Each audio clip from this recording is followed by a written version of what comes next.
La idea de esta plática es comentar algunos de los puntos fundamentales, la puerta de entrada a lo que yo he venido manejando desde el 2004, de la sistematización de algunas ideas para la mejor administración de los órganos jurisdiccionales.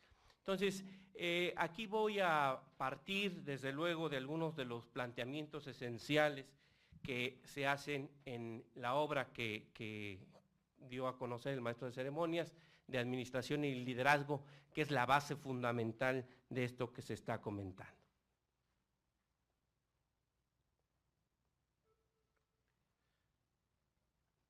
El tema de la conferencia es el cambio de paradigma en la gestión judicial. Y si vamos a hablar de un paradigma, pues primero tenemos que recordar qué es esto del paradigma. Dice una definición muy sencillita, es un modelo o patrón en cualquier disciplina científica u otro contexto epistemológico. El término tiene también una concepción en el campo de la psicología, refiriéndose a acepciones de ideas, pensamientos, creencias que se aceptan como verdaderas o falsas, sin ponerla a prueba de un nuevo análisis. En las organizaciones, en cualquier organización, piensen ustedes en una gran empresa como General Motors, en un juzgado, en un tribunal, en una escuela, estamos llenos de paradigmas. Esto es, la gente cree que las cosas deben ser de esa manera. Y estos paradigmas, pues son una forma de simplificar la realidad, de que nuestra mente capte que las cosas deben ser de esa manera. En los órganos jurisdiccionales estamos llenos de paradigmas. Yo estaba pensando en la mañana, a ver, ¿cuáles son los paradigmas así como que clásicos? Y puedo simplificarlo así, en los juzgados de distrito existe el paradigma de que hay mucho trabajo y que hay que salir a altas horas de la noche. Ese es un paradigma. Ya nadie lo cuestiona, así es la vida en los trabajos, en los juzgados de distrito.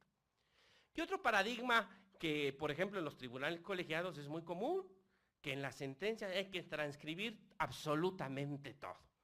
Y esa es la creencia, de que las sentencias tienen que ser de este tamaño, ¿verdad? Llenas de transcripciones, y que una buena sentencia es la que es suficientemente choncha, ¿verdad? Para justificar todo el trabajo que se está haciendo. Esos son paradigmas.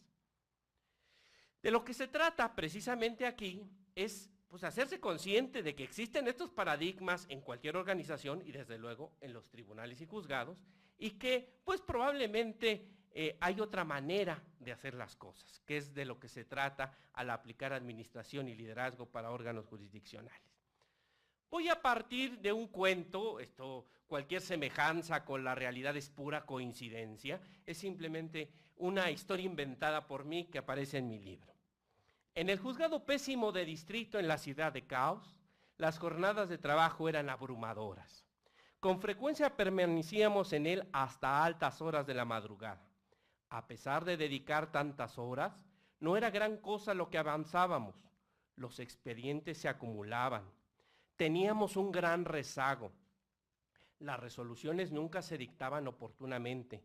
Sin embargo, algunos compañeros eran privilegiados, salían muy temprano, no regresaban en las tardes y llegaban a las 10 de la mañana. Eran los proyectistas. Siempre trabajábamos bajo la presión de lo más urgente o se atendía el asunto del litigante más latoso. Todos los días las instrucciones cambiaban y las cosas se tenían que hacer de manera diferente. Un mismo acuerdo de mero trámite nos lo regresaban a corrección varias veces por cuestiones intrascendentes. Tenía compañeros que no sabían computación y menos derecho. Eran recomendados. No me sentía a gusto en la oficina. Todo eran rumores, chismes y competencia por quedar bien con el jefe, aunque rara vez lo veíamos. Hablaba por conducto de un secretario. Siempre albergué mis dudas sobre quién realmente mandaba en la oficina. A pesar de haber estado 10 años como oficial y haber concluido mis estudios de maestría en Derecho Constitucional y Amparo, nunca pude ascender y poco fue lo que allí aprendí. Nunca me tomaban en cuenta. Alguna vez se me ocurrió hacer un proyecto y en lugar de agradecérmelo, fui reprendido, aunque después me enteré que el secretario lo presentó como suyo. El digno marco a este macabro panorama eran las deterioradas instalaciones que teníamos, el polvo, el desorden, los expedientes tirados en el suelo, las promociones regadas en los escritorios y en los cajones revueltos con comida, billetes de depósito y otros valores. No había control de nada. La estadística y las anotaciones en los libros se hacían a la memoria del supersecretario. Pobres abogados, eran tratados con desprecio, algunas veces hasta humillantemente. Se les decía, ¿qué no ven todo el trabajo que tenemos?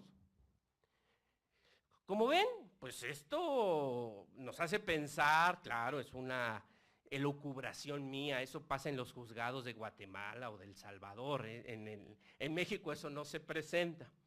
Lo cierto es que en alguna medida muchas organizaciones, muchos juzgados y tribunales en mayor o menor medida se acercan mucho a esto. Lo cierto es que ese paradigma de las jornadas de trabajo, ese paradigma de estar inventando el trabajo todos los días, ese paradigma de no aprovechar al máximo los avances informáticos, etcétera, está presente siempre.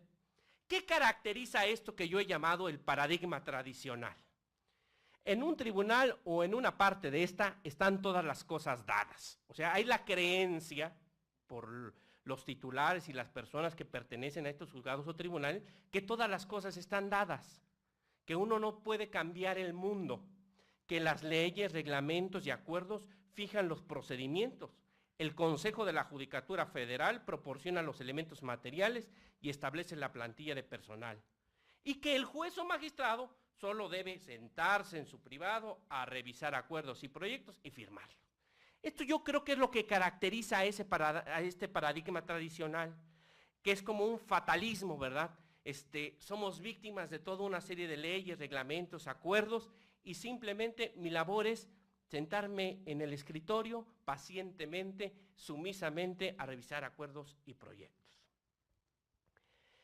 En el paradigma tradicional, el personal trabaja instintivamente de forma automática, sin una coordinación o dirección, reacciona frente a los errores o desviaciones, no existen horarios, las jornadas son extenuantes, nadie se va hasta que no se vaya el jefe, nadie comparte su trabajo y existe un ambiente amañado y burocratizado. El trabajo sale, porque tiene que salir, ¿verdad?, pero a costa de muchas horas y sacrificios. Todos los días se están inventando los procedimientos y los formatos, y por lo mismo no es fácil supervisar y controlar el trabajo. Pero hay una manera diferente de hacer las cosas, que eso es de lo que se trata esta conferencia, de sembrar en ustedes, sobre todo en los jóvenes, la posibilidad que las cosas pueden cambiar y que hay manera de hacerlas científicamente para que esto sea exitoso. Y esto es lo que se llama paradigma innovador. Los titulares y colaboradores en mayor o menor medida han asumido personalmente la labor de planear sus funciones a través de organizar, estructurar, seleccionar, inducir, motivar, capacitar y promover a su personal. Fíjense que yo creo que una de las distinciones del paradigma tradicional con este paradigma innovador que estoy promoviendo es esto, que hay una actividad mental previa a todas las actividades, que es la planeación. Aquí está mi secretario Miguel Ángel, y él cada semana va conmigo y me dice, magistrado, ¿a cuál le pegamos? Y me trae su lista de los asuntos de esa semana para planear el trabajo de la semana. Pero así como él planea el trabajo de su semana, pues también se tiene que planear el trabajo del tribunal, el trabajo de cada ponencia. Y también se tiene que planear, bueno, pues todas las actividades que involucran toda la actuación del tribunal. Por ejemplo, ahorita con la cuestión de la depuración, pues se han tenido que hacer investigaciones y todo. Ya hay un plan en el tribunal para esto de la depuración. Es visualizar el futuro y no trabajar, ¿verdad?, reactivamente. Es decir, ya que tengamos encima la obligación de entregar el año 2004 a la depuración, ahora sí ponernos a trabajar. Mejor anticipadamente planeamos, ¿no?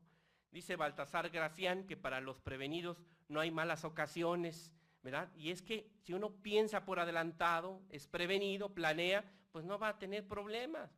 Aquí hay compañeros estudiantes que seguramente también reforzarán lo que yo les digo, ¿verdad?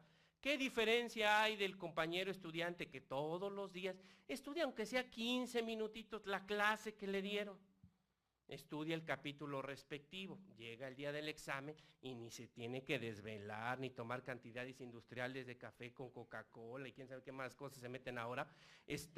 No, ¿por qué? Pues ya nada más es una repasadita, ¿verdad? De repasar los cuadros sinópticos que hizo y se acabó. Eso es planeación, ¿verdad? Claro, los mexicanos a veces somos muy reactivos a la planeación, pero ahí está la diferencia entre el éxito y el fracaso. Dicen que muchas de la diferencia que hay entre la gente exitosa y la gente que no lo es esa visión de futuro, es esa planeación, eso, ver por anticipado cómo van a ser las cosas. Otro de los acentos que tiene este paradigma innovador es trabajar con la gente. En mi libro yo os digo que el humanismo es el punto de referencia de salida y de llegada. El hombre es el centro de toda nuestra actividad. Yo pongo, por ejemplo, en los cursos que he dado, de que pues, he oído expresiones, ¿verdad? A veces hasta muy denostativas, de algunos titulares que dicen, a mí me vale lo que pase con esta, yo quiero mi proyecto. Pues, si uno quiere proyectos de excelencia, si quiere tener una organización de excelencia, lo primero es centrarse en el ser humano. Entonces, por eso es que uno de los puntos fundamentales de este paradigma innovador, pues es también centrarse en el ser humano. Y por eso es que no solo es necesario tener ciertos conocimientos administrativos, sino para podernos centrar en el ser humano, tenemos que hacer uso de herramientas de liderazgo. Hay corrientes muy modernas en materia de administración que se ha dicho, la administración ya es insuficiente. Para llegar a organizaciones de excelencia se necesita el liderazgo. Trabajar, como vamos a ver al final, sobre el ser humano completo, con todas sus potencialidades, pero también con todas sus debilidades. También el paradigma innovador, y más ahora, debe aprovechar al máximo los avances informáticos e implementar mecanismos de mejora continua y supervisión y control. La supervisión y el control es fundamental. Dice el refranero mexicano que orden dada y no supervisada sirve para no sé qué cosa. Pues es precisamente esto, que haya una supervisión y un control. Como vamos a ver, pues el control involucra atender a estándares de cantidad y de calidad y luego pues tener una retroalimentación, que salió mal para corregirlo. Otra cuestión que yo sí creo que además de centrarnos en el personal, que es muy importante en el paradigma innovador, es el establecimiento de procedimientos administrativos estandarizados dentro de cada órgano. Yo he visualizado esto como el modelo de ensamblaje en serie que innovó Henry Ford cuando empezó a hacer el modelo T.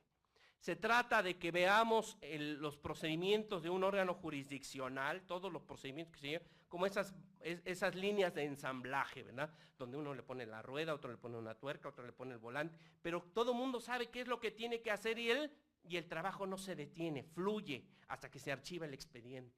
Desde que entra una demanda en la oficina de correspondencia común hasta que se archiva y ahora hasta que se destruye el expediente.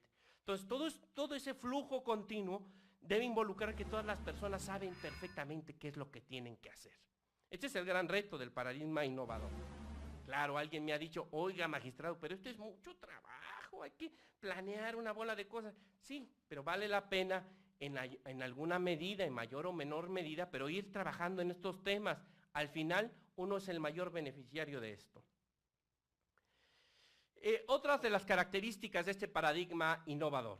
Se auxilian de algunos instrumentos administrativos y de liderazgo para lograr que las cosas marchen mejor en su juzgado o tribunal.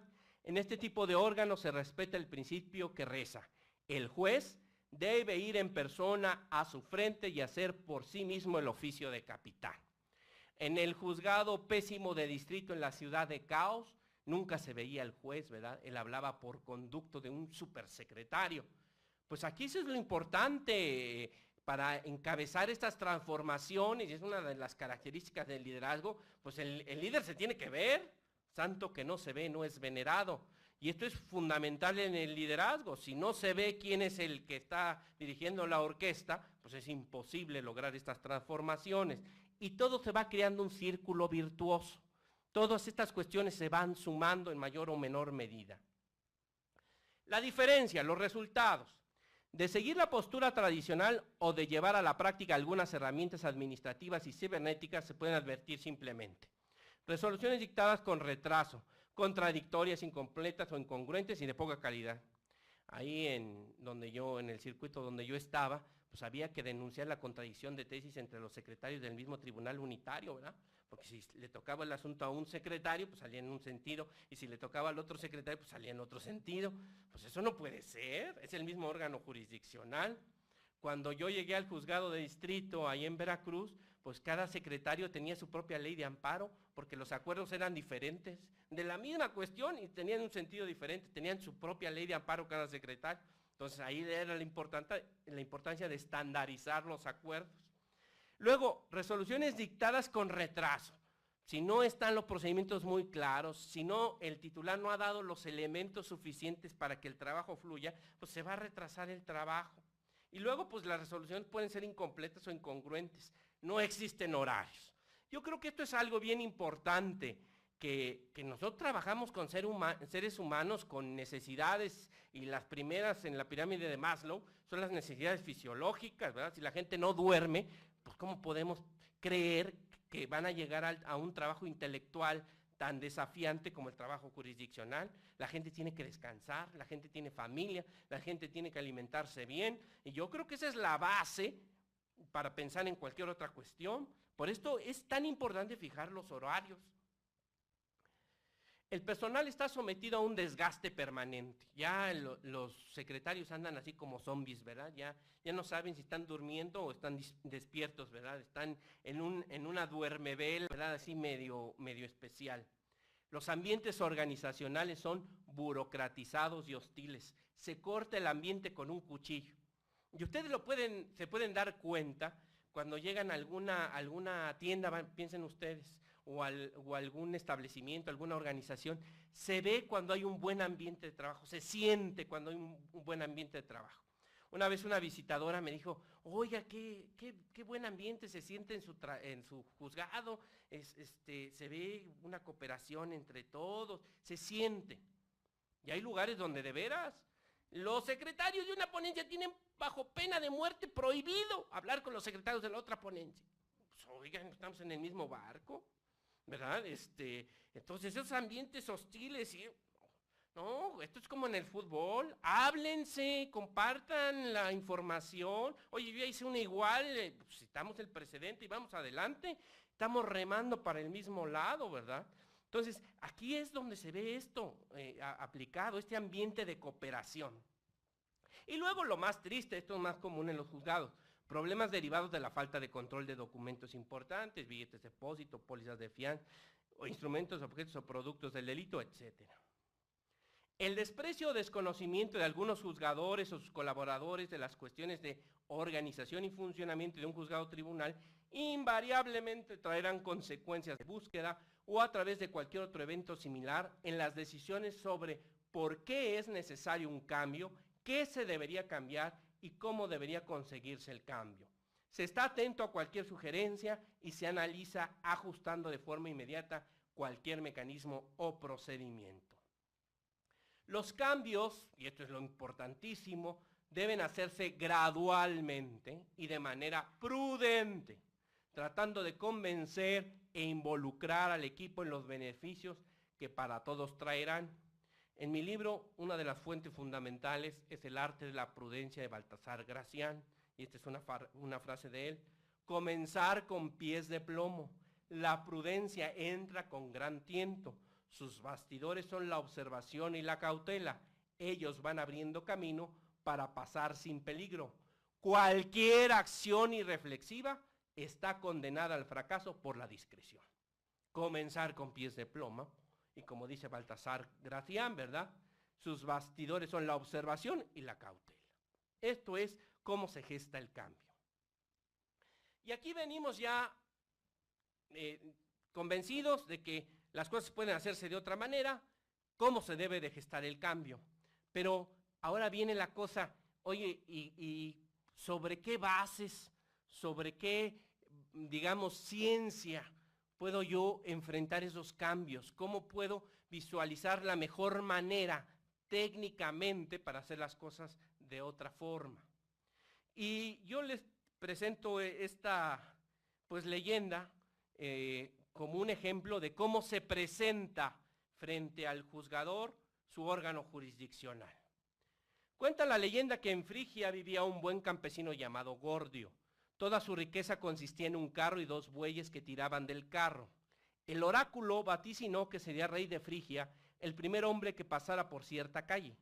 Aquel primer hombre fue Gordio con su carro. Lo nombraron rey. Gordio fundó la ciudad de Gordia, y una vez que le preguntaron cuál era su secreto, enseñó el nudo que ataba sus bueyes del carro y dijo: este nudo que nadie es capaz de hacer ni deshacer, lo he hecho yo.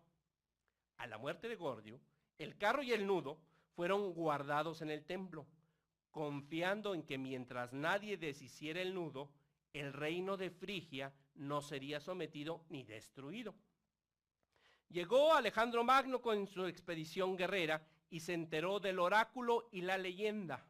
Entró en el templo y de un tajo con su espada partió el nudo gordiano y lo deshizo, con lo que Frigia fue sometida. Fíjense ustedes cómo ve un juzgador su órgano jurisdiccional, a veces lo ve como ese nudo gordiano, ¿verdad? Nadie lo puede deshacer, está lleno de bolas y bolas y bolas. Y entonces, ¿qué es lo que hay que hacer? Pues lo que hizo Alejandro Magno. Seccionarlo, y esas disecciones se hacen a través de una ciencia, como vamos a ver, que es la ciencia de la administración.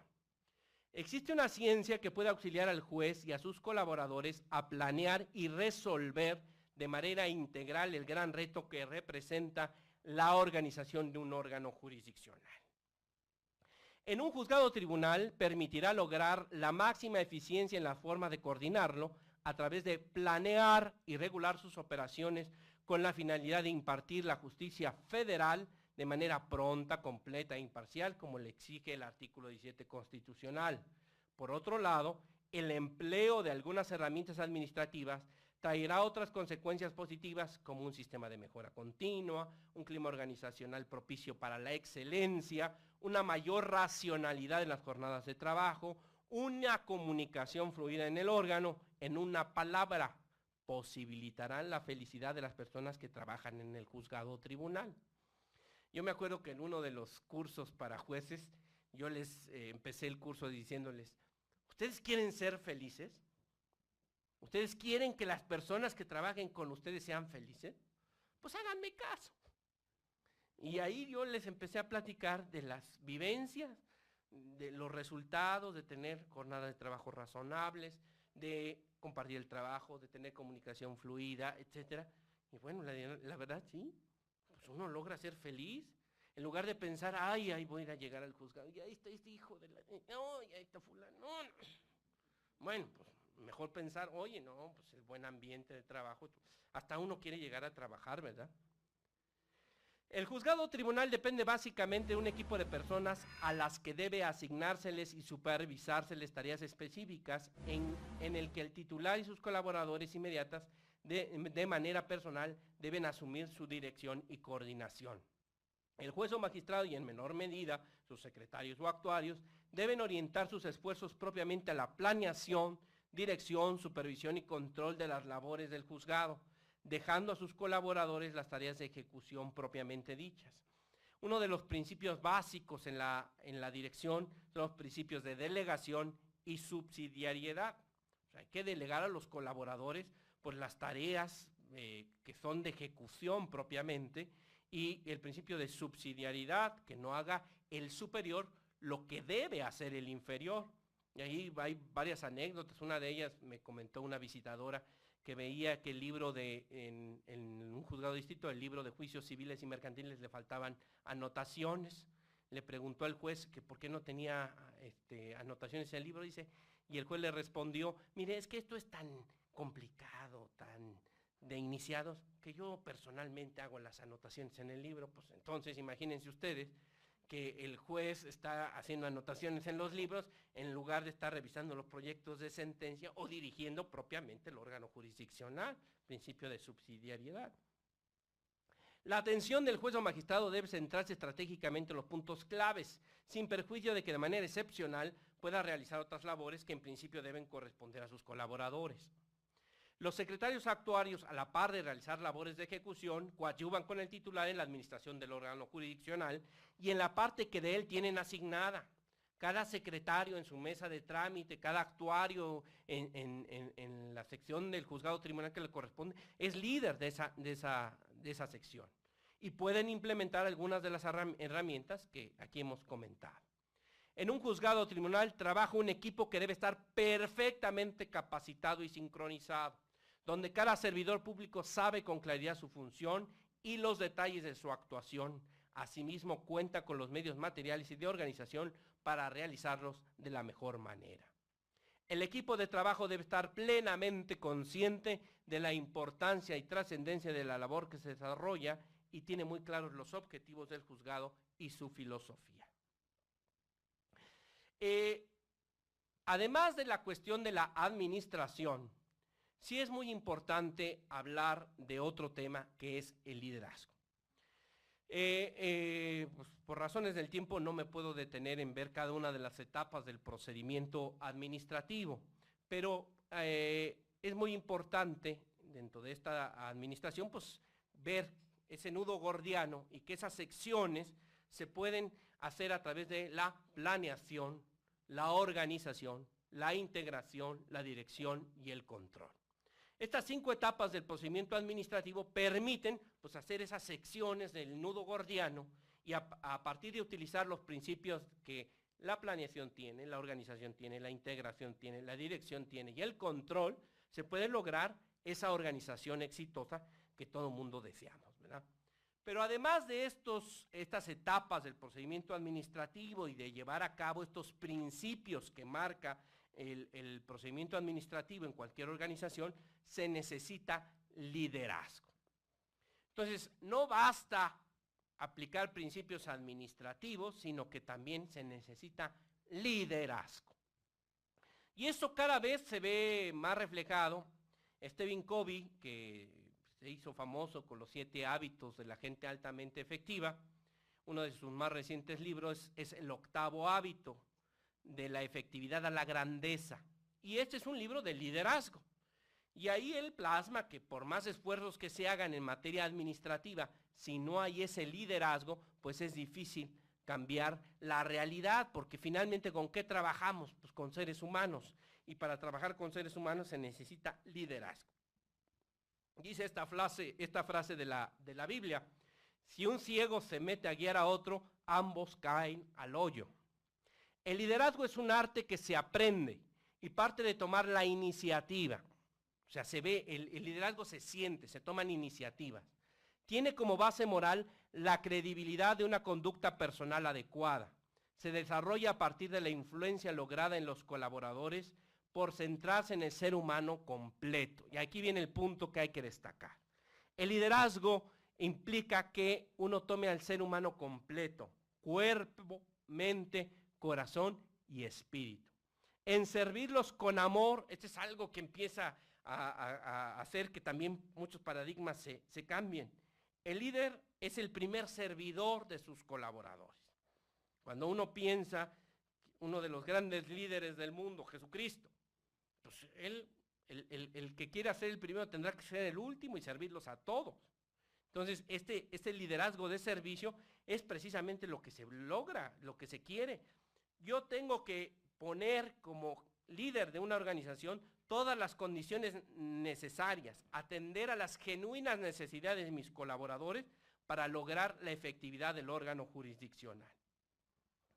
Y aquí eso es importante. El liderazgo finalmente lo que genera es esa sensación, esa cuestión de que afecta la vida de cada uno de los colaboradores, que se tiene esa autoridad moral para que la gente pueda dar más de lo que ordinariamente da.